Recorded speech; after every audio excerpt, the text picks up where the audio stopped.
So yun guys, nag-problem tayo yung may nagsispin naman. So ito. An open cylindrical tank having a diameter of 80 centimeters and a height of 1.50 meters is full of water. Puno yung tank ng tubig. How fast should it be rotated about its own vertical axis so that 80% of its volume will be spilled out? Okay, 80% daw yung spill out. Ito natin.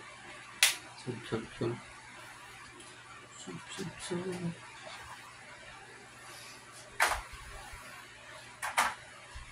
Sabi dito na meron daw tayong diameter na AC.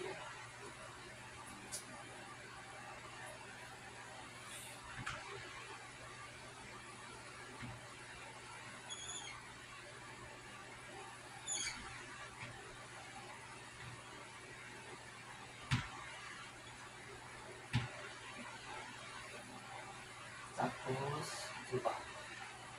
Height daw na 1.5 meters mo ito. Meters mo ito? Check mo nga.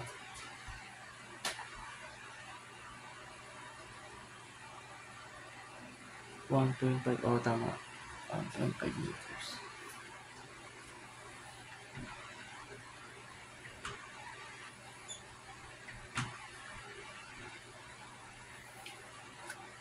Ingat niya isa kasi 50 meter tapos liter.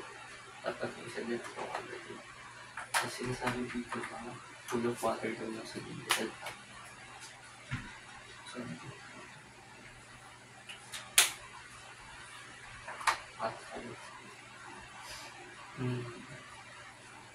yun. Ang hinaharap daw dito, gano'n daw kabilis yung kailangan. Anong angular velocity ang kailangan para 80% ng tubig ang nasa-spill. Okay?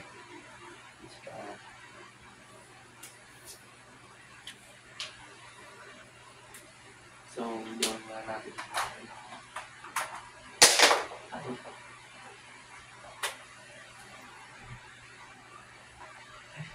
Ang bilis.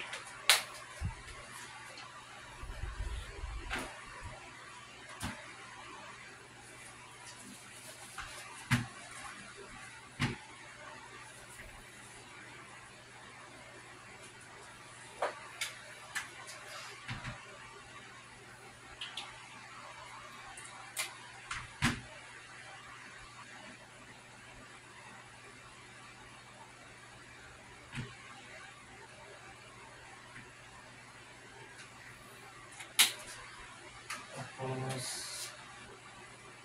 gawin natin mga 0.2.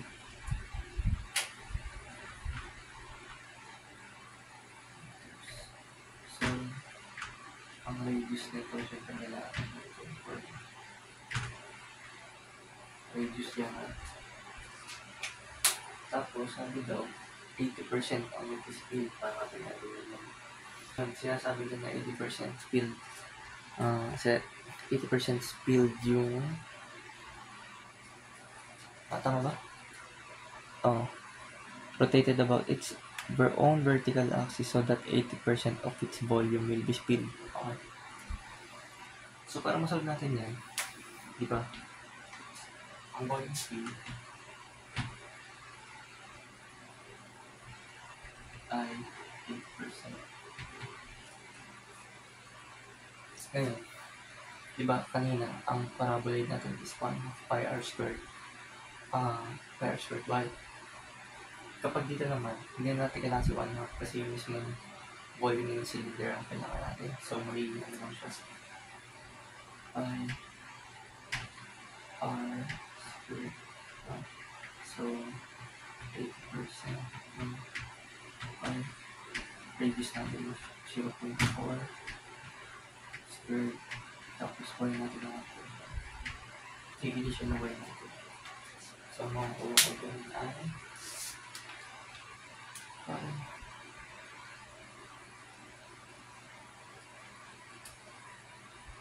0.6 ang tutuin ba? Okay.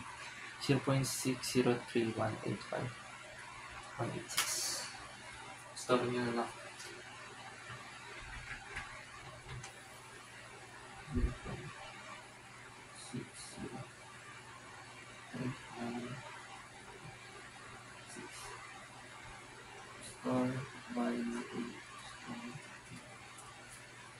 Ayun.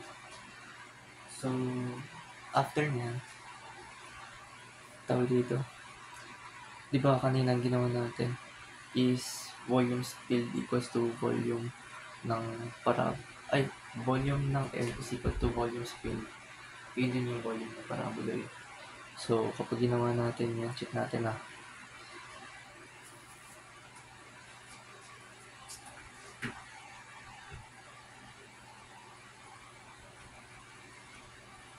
Volume natin na.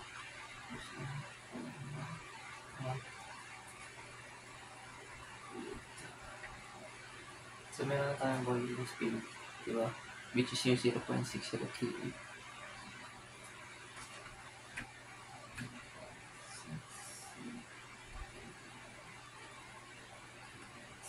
Equals to volume ng paraboloid yung 1/2 pi r squared yan. So, pi 0.4 squared pi. Kaya ano nyo kasi titignan natin kung yung makuha natin y is pasok ba din sa loob ng cylinder or nasa labas. So, yung store value natin na equals to 1.5 0.4.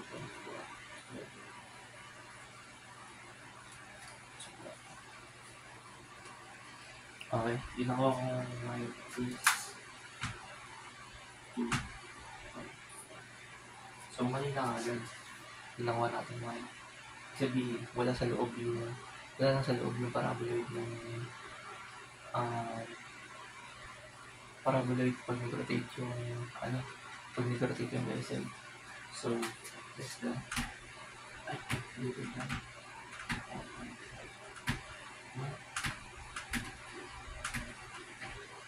So, may i-void natin ngayon yung mismo solution natin. Pero hindi siya mababaliwala. Ba't hindi siya mababaliwala? Kasi kailangan natin na lumagpas yung y natin. Yung y natin sa mismo cylindrical vessel. So, buray natin.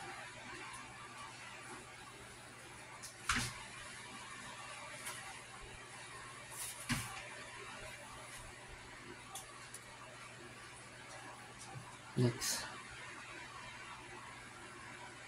Kapag kasi, since nalaman natin na lumagpas talaga yung y ng paraboloid natin. So, yun siya. Buray na ito since 0.5.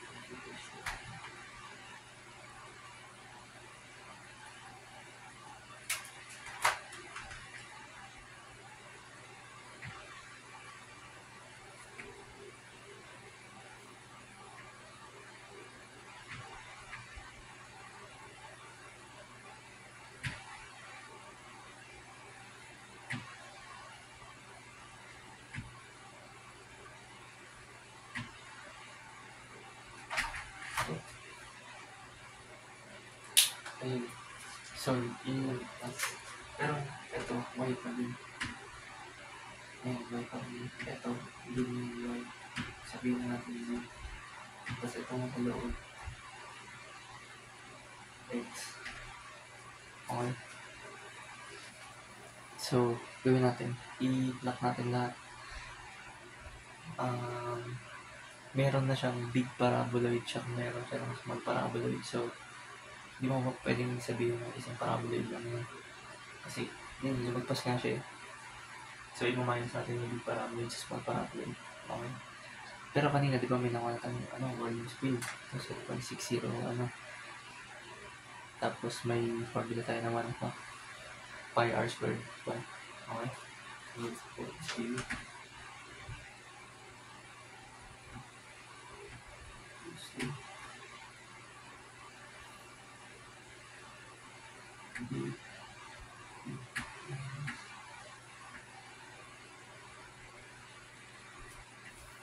Okay. Volume speed is equals to V volume ng big paraboloid minus yung volume ng small paraboloid. So, makikita natin yung store value na A na nilagay ko. 0.603 ko yung bahal.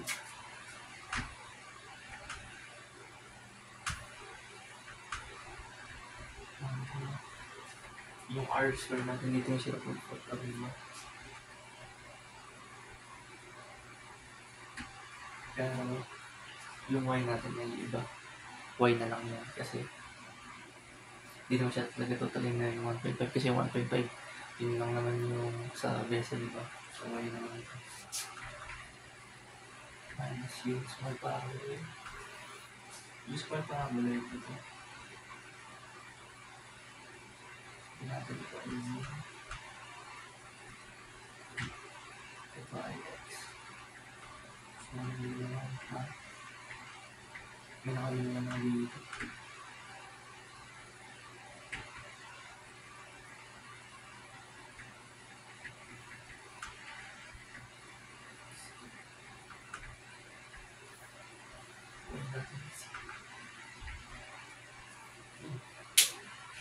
So, makikita natin meron tayong tatlong unknowns. Paano natin gagawin yan? Di ba nga, sa analytic geometry, may tinatawag tayo ng square property of a parabola.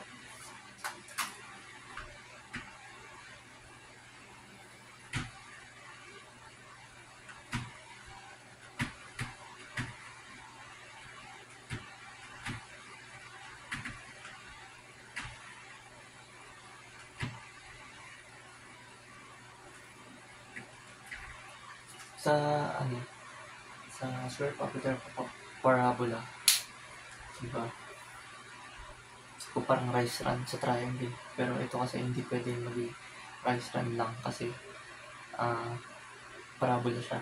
So, X is to Z, tapos Y is to R. Ito yung R. So, X is to Z equals to Y is to R. Di pwedeng ganyan lang yan, guys, kasi hindi naman triangle yan. Iba nga sa parabola, sa analytic geometry.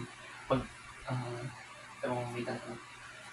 Pag ganyan, sa parabola, diba? Dalawang X ang tinatamaan niya. Okay? Kaya, dapat ito. Ang mali pa ito. R, on, Y. So, ito yung square. Okay, tama.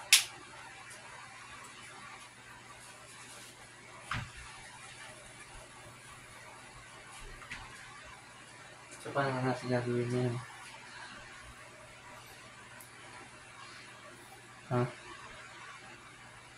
Gawin natin. Kailangan natin magkaroon ng value for Y. Ay, para kay X. Tsaka kailangan natin ng value para kay Z.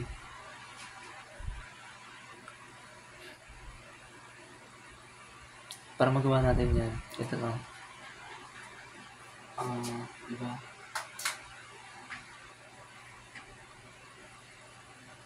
X squared equals to dito may R squared down 0.4.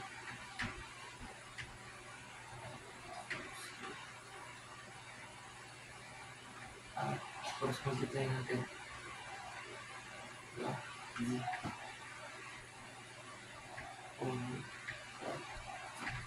May value ka na X squared na pwede mo i-input dito. Paano naman yung iba? Easy. Diba? Pag, since diba, kung makikita nyo dito, diba, ito yung Y, Z, pwede ba natin sabihin na Z is equals to Y minus ito na yung Y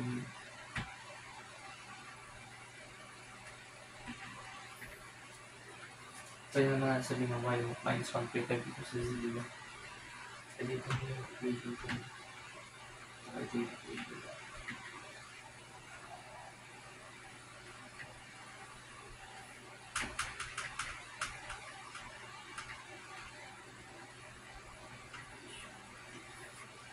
Guys, tapos i-plug in nyo lang din sa mismo ito, sa equation nito. Plug in nyo lang dito yung X squared, kaya yung Z. May makakuha na tayong bagong y.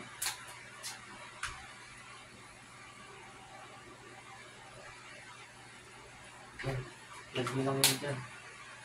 Pero, tulungan ko lang kayo. Di ba may 1/2 pi? 1/2 pi. Pwede na niya tawag dito. I-simplify. Pwede na i-simplify. Diba? So, 0.6. Ay, yung store A na lang. Store A over yung 1/2 pi. 1/2 pi. Ang lalabas ay 0.384. And, divide na lang dito. Parang wala naman ay 0.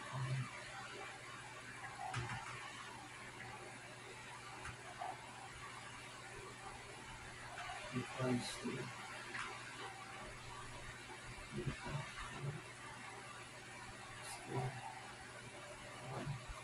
minus x squared natin na 0.3.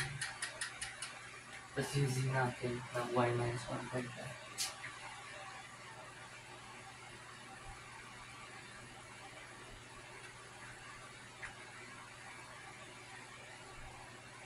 Yung y. Yun guys. Lumakuha tayo na bago na. Solve natin. 0.384. Ay, may kulang ako. Yung y pa lang nandito yung nilagay ko ng z. May isa pa palang z. May isa pa pala.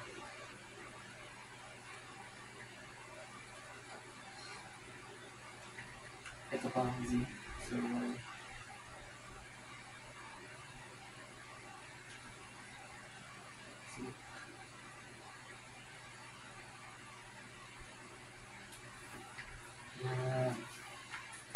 ito yung x squared. Tama yun lang. Ito yung x squared. Ito yung c. May z kasi dito. Dito ko lang yung bali natin.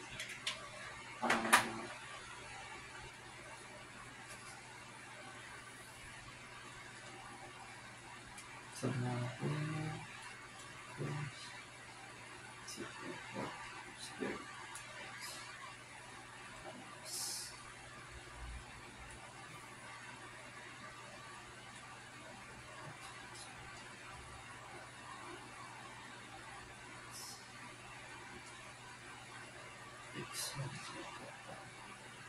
Kasi sabi ko lang x guys kasi yun yung pag ini-input sa calculator. I-shift solve na lang natin para mabilis natin makuha. So yung nakuha kong y ay 3.75. Ewan ko kung kita. Siyempre hindi dito. Bakit yung natin.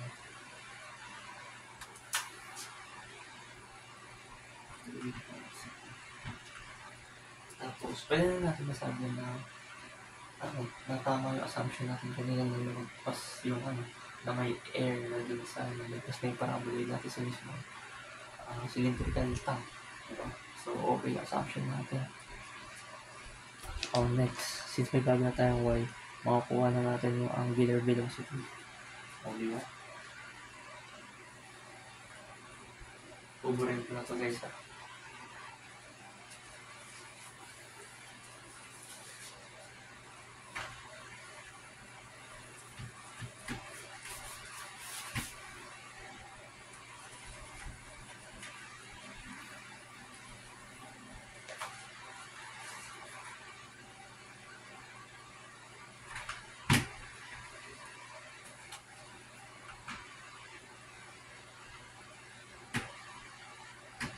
So, y is equals to angular velocity squared over v squared over 2d. And sasabihin natin ito sa dito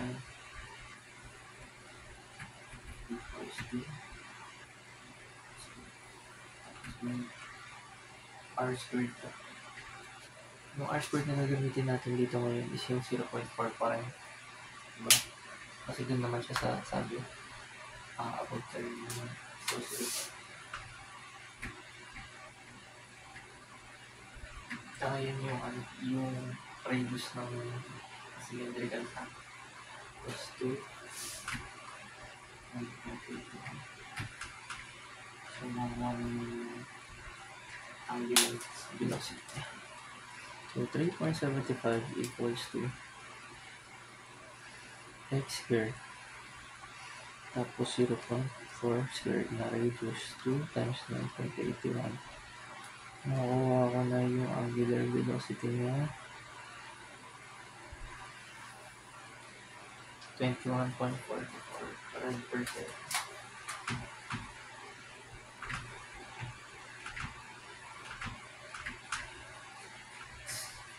Yun guys, mga inakuha na tayo na ano.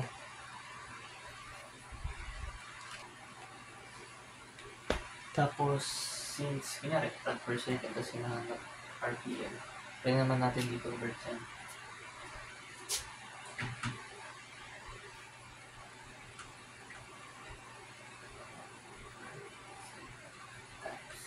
Ilang second ba sa isang minuto? Diba 60, tas 1 minute.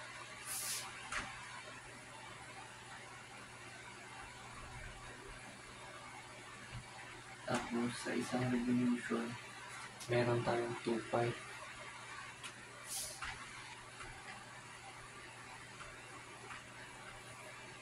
Jadi, pag lag natin yan, ang nakuha ay 21.44 times 60 by 2 pi. Nakuha ko 204.736 o 204.7. 204.7.